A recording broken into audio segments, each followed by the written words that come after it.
ఖమ్మం రాజకీయాల్లో ఆయన సంచలనం. మంత్రిగా ఉన్నప్పుడు జిల్లాను ఒక ఊపు ఊపారు. కానీ సీన్ కట్ చేస్తే ఇప్పుడు ఖమ్మం కోటలో ఆ గొంతు వినబడ్డం లేదు. అసెంబ్లీ ఎన్నికల ఫలితాల తర్వాత ఆ నేత ఎక్కడ అంటూ ఖమ్మం రాజకీయాల్లో జోరుగా చర్చ జరుగుతోంది.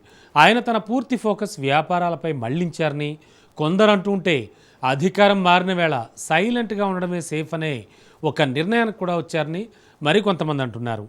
సొంత పార్టీ కార్యకర్తలు సైతం బాస్ ఎప్పుడు వస్తారని ఎదురు చూస్తున్న వేళ ఆయన మౌనం మాత్రం అనేక అనుమానాలకు తావిస్తోంది. ఇంతకీ ఎవరా నేత అని తెలుసుకోవాలనుకుంటున్నారా? Let's watch the story.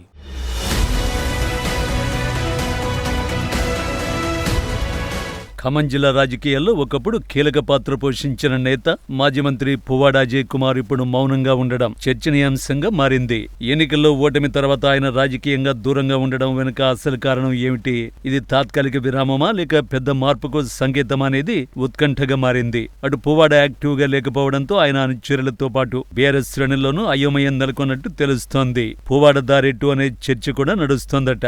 ఒకవైపు కాంగ్రెస్ పార్టీ జిల్లాలో పట్టు సాధిస్తుండగా మరోవైపు బీఆర్ఎస్ కు కీలక నేతగా ఉన్న పువ్వాడ మౌనం మైనస్ గా మారే ప్రమాదం ఉందని రాజకీయ విశ్లేషకులు చెబుతున్నారు.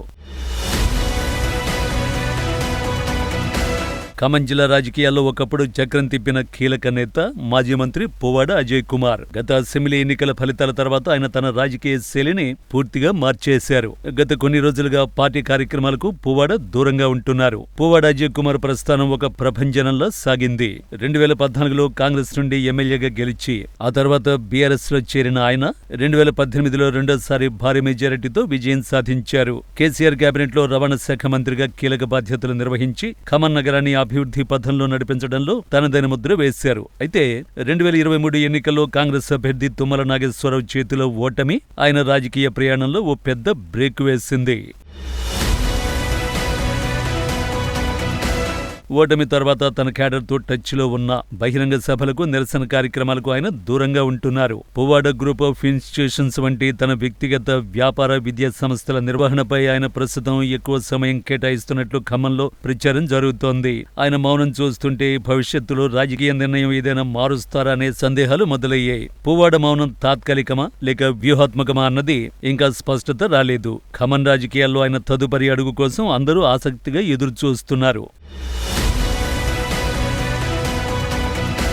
ఖమ్మం జిల్లాలో బీఆర్ఎస్ కు పువ్వాడ ఒక బలమైన పిల్లర్ గా ఉన్నారు. ఆయన మౌనంగా ఉండడంతో క్షేత్రస్థాయిలో ఉన్న కార్యకర్తలు కొంత అయోమయానికి గురవుతున్నారు. పార్టీ పిలుపునిచ్చే ధర్నాలు, నిరసనల్లో ఆయన చురుగ్గా పాల్గొనకపోవడం చర్చనీయాంశంగా మారింది. మరోవైపు అధికార కాంగ్రెస్ పార్టీ జిల్లాలో పట్టు సాధిస్తుండటంతో పువ్వాడ వంటి సీనియర్ నేత మౌనం వహించడం బీఆర్ఎస్ కు కొంత మైనస్ అని చెప్పాలి. ప్రస్తుతానికి పువ్వాడ అజయ్ కుమార్ తన మౌనాన్ని ఎప్పుడు వీడుతారు అనేది ప్రశ్నార్థకంగా మారింది. ఆయన మళ్లీ పాత వైభవాన్ని ఖమ్మంలో తీసుకుని రావాలంటే పార్టీ కార్యక్రమాల్లో చురుగ్గా పాల్గొనాల్సిన సమయం మొదలైంది. క్యాడర్తో మమేకం, క్షేత్రస్థాయిలో మళ్లీ పర్యటనలు మొదలు పెట్టాలనే చర్చ జరుగుతోంది. ప్రజా సమస్యలపై పోరాటం, విపక్ష నేతగా ప్రజా సమస్యలపై గళం విప్పాల్సిన అవసరం ఉందనే అభిప్రాయాలు వినిపిస్తున్నాయి.